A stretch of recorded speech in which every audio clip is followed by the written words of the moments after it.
Now to Alabama, where lawmakers are debating whether or not to comply with a Supreme Court order to change the state's congressional map. Now, last month, the high court ruled the state must redraw the current map to include 2 districts where black voters do make up the majority. Now, today is the deadline for those changes to be made. NBC News senior reporter Jane Timm joins us now.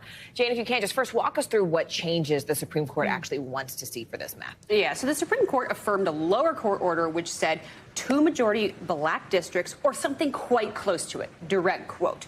What the lawmakers are considering is 1 majority black seat and something around 40% black in another district.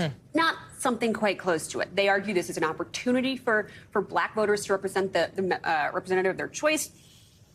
You know, I think unsaid is maybe not whether it's a good chance or reasonable chance, and that's what advocates are going to be fighting over. They're absolutely going to challenge this map. They say this is another Voting Rights Act violation, and it does not comply with the court order.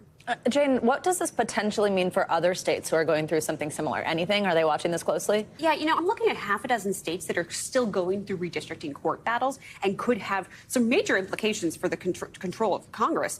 But many of them have Voting Rights Act Section 2 challenges. So that Supreme Court order was so important because it reaffirmed that Section 2 is still a viable sort of avenue for advocates to challenge these maps. And I think that other lawmakers states are definitely watching. How does Alabama comply? Do they have to comply? Will they be forced by the court? Or can they get away with changing the map but not sort of complying with it the way plaintiffs say they should? Jane, in short, with just a few seconds left, we're heading into an election year. What does this then mean? You know, Kevin McCarthy's been on the phone with these lawmakers down in Alabama asking about these lines because it really matters whether or not he keeps his job. Control of Congress could absolutely be decided by cases like Alabama.